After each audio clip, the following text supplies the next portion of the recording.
There is a promise the United States government has made to every working American. Work hard, pay in your whole career, and when you are too old to work anymore, we will take care of you. It is not a small promise. It is the foundation of retirement security for roughly 70 million Americans currently collecting benefits and the expectation of roughly 180 million workers still paying in. And that promise has a problem. Not a rounding error, a $22 trillion funding gap that the government's own actuaries have been publishing in official reports for over 30 years, that every Congress and every president in that window has read, acknowledged, and then quietly declined to fix because fixing it would require telling voters something they do not want to hear. And in 2033, the math stops being a future problem. Because in 2033, the Social Security Trust Fund is projected to be depleted. And when that happens, benefits do not go to zero, but they do get cut automatically, by law, to whatever level incoming payroll taxes can support. Current projections put that number at around 77% of promised benefits, meaning every current and future retiree takes a 23% cut. Not because Social Security failed, because the people responsible for maintaining it chose, repeatedly and knowingly, to let it run out. This is that story. Let's start with what Social Security actually is, because most people have a mental model of it that is not quite accurate, and the gap between the mental model and the reality is where a lot of the anger in this video comes from. When Social Security was created in 1935 under Franklin Roosevelt, the pitch was simple. Workers pay a tax on their wages into a dedicated fund. That fund accumulates over their working lives. When they retire, they draw from the fund based on what they paid in. It sounded like a savings account. It was never a savings account. Social Security is a pay-as-you-go system. The payroll taxes collected from workers today are not saved and invested in individual accounts. They are paid out almost immediately to current retirees. Your contributions are not sitting somewhere with your name on them. They were paid to someone who retired before you. Your retirement will be funded by workers who come after you. This is not a secret. The Social Security Administration says so clearly in its own materials. But it is not how most Americans conceptualize the system. And the practical consequence of this design is that Social Security is acutely sensitive to the ratio of workers to retirees. In 1950, there were 16 workers paying into the system for every one person collecting. 16 to 1. The math worked effortlessly. By 1960, it was 5 to 1. By 1980, it was 3 to 1. Today, it is approximately 2.7 workers for every retiree. And by 2035, it is projected to be closer to 2 to 1. The baby boom generation, 76 million people born between 1946 and 1964, is now retiring at a rate of roughly 10,000 people per Dalton Y. They are living longer than any previous generation, and the generations behind them are smaller and having fewer children. The demographics were not a surprise. They were visible decades ago. The Greenspan Commission, appointed by Ronald Reagan in 1983, looked directly at these demographic projections and said clearly, the system as currently structured cannot sustain itself through the baby boomer retirement wave. And so Congress acted. They raised the payroll tax rate. They gradually increased the full retirement age from 65 to 67. They brought new federal employees into the system, and they created the Social Security Trust Fund surplus, a pool of excess contributions designed to accumulate during the high worker years and be drawn down during the high retiree years. The plan was sound on paper. Then Congress spent the surplus. Not officially. Not in a single vote anyone had to defend, but through a mechanism called intragovernmental debt. When the Social Security Trust Fund collected more than it paid out, the surplus was invested in special treasury bonds, meaning the Social Security Administration lent the money to the general fund, and the general fund spent it on defense, highways, tax cuts, and every other priority of every administration from Reagan through Obama. In return, Social Security received treasury bonds, IOs from the government to itself, promising to repay the money with interest when it was needed. The trust fund balance today is approximately $2.8 trillion. But that balance does not exist as cash or invested assets. It exists as government bonds that can only be redeemed by the federal government collecting additional taxes or borrowing more money. The Social Security Trust Fund is, in a meaningful sense, a filing cabinet full of the government's promises to itself. And the moment the system started needing to redeem those bonds, starting around 2021, when outflows exceeded payroll tax income, the federal government had to find real money to honor them. which means the Social Security shortfall is now a federal budget problem, not just a Social Security problem. And it is arriving at the same time the federal government is running a $1.8 trillion annual deficit and paying over $1 trillion a year in debt interest. There is no comfortable moment coming to resolve this. Now let's talk about who actually pays for Social Security. Because the structure of the payroll tax is one of the most quietly regressive features of the American tax code, and it almost never gets discussed in these terms. The Social Security payroll tax is 12.4% of wages, split equally between employer and employee, so 6.2% each.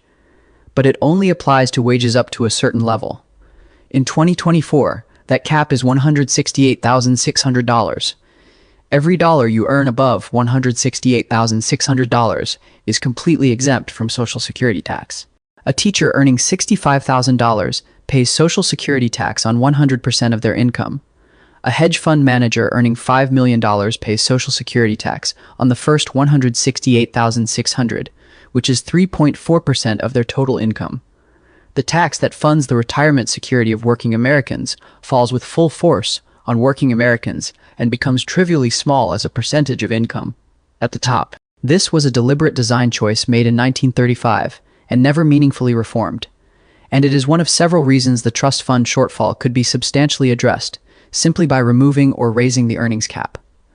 If all wages were subject to the payroll tax the same way they are, for Medicare, the Social Security funding gap would be largely eliminated by most actuarial estimates.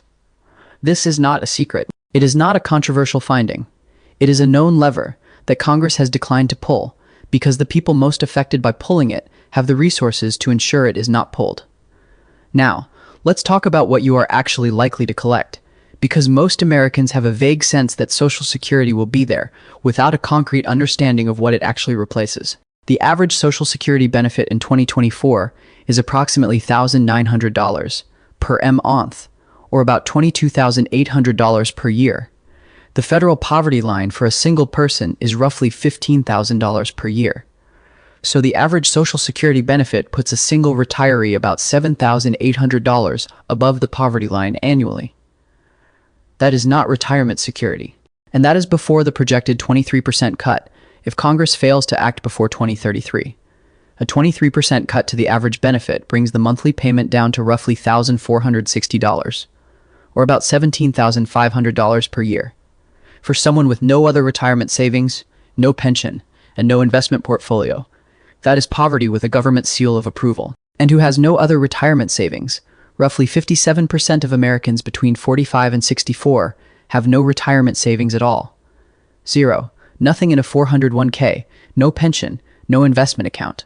They are planning, whether consciously or not, on Social Security being enough.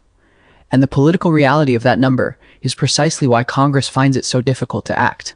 Because the people most dependent on Social Security are also the most likely to vote, and telling them their benefit will be cut, or that their payroll taxes will go up, or that the retirement age will be raised again, are all politically toxic conversations that every politician understands will cost them something at the ballot box. So instead, the conversation gets deferred. The annual trustees report comes out. It says the trust fund will be depleted by 2033. The news covers it for a day. Congress holds a hearing. Nobody does anything. The following year, the same report. This has been happening since 1997. And here is the part that should sit uncomfortably. The solutions are not mysterious. They are well understood. There are really only a few levers. Raise the payroll tax rate, remove or raise the earnings cap, raise the retirement age, reduce benefits, some combination of all four. Every serious analyst across the political spectrum agrees the fix requires something from that list, or something very close to it. The reason it has not happened is not intellectual. It is political. It is that every option creates a loser. And in American politics, the losers show up to vote, and the future beneficiaries do not exist yet. A worker who is 30 today will not feel the full impact of a depleted trust fund for another 35 years. A retiree who is 72 today will feel any benefit cut immediately. That asymmetry in political power is why reform keeps getting delayed, and why delay keeps making the eventual solution more painful.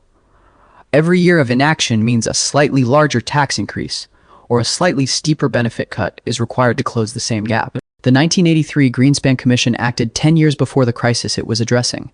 That gave the system 40 years of runway. We are now 9 years from the projected trust fund depletion, and there is no serious bipartisan reform effort on the table. Now, let's be honest about what this means for different generations, because the impact is not uniform. If you are currently collecting Social Security, you are the safest cohort. No politician will cut current benefits. The political cost is too high. Your check is likely safe regardless of what happens to the trust fund. If you are 55 to 65, you are in the uncomfortable middle reform. If it comes, we'll probably protect anyone within 10 years of retirement, but the uncertainty is real and planning around it is genuinely difficult. If you are under 50, you need to treat Social Security as a supplement rather than the foundation of your retirement plan. Not because the program will disappear, it will not, but because the benefit you receive may be meaningfully less than the benefit that was promised when you started paying in. And because the retirement age may rise again before you get there. Building a retirement plan that depends primarily on full Social Security benefits, arriving on the current schedule, is a plan built on an assumption that 30 years of official government reports say you should not be making. That is not pessimism. That is reading the actuarial table. So I want to hear where you land on this. Do you think Social Security's funding gap is a solvable problem that Congress will eventually fix, probably through some combination of tax increases and minor benefit adjustments, because the political cost of not fixing it is ultimately too high? Be a genuine crisis that will result in benefit cuts for younger workers, because the political will to act before the deadline simply does not exist. Or see evidence of a deeper structural failure in American governance, where short-term political incentives make it impossible to address long-term problems until they become emergencies, and Social Security is just the most visible example. Drop your take in the comments, because the range of opinion on this is wider than almost any other financial topic I cover. And one final thing worth sitting with: the payroll tax deduction on your pay stub every 2 weeks, the one labeled OASD, Old Age Survivors and Disability Insurance, is not building a balance in your name. It is a transfer payment to someone collecting right now, in exchange for a promise that workers after you will do the same. That promise is only as good as the political will to honor it. And the people responsible for honoring it have had 30 years of warnings and have chosen, so far, to leave the problem for the next Congress, the next administration, and ultimately for you.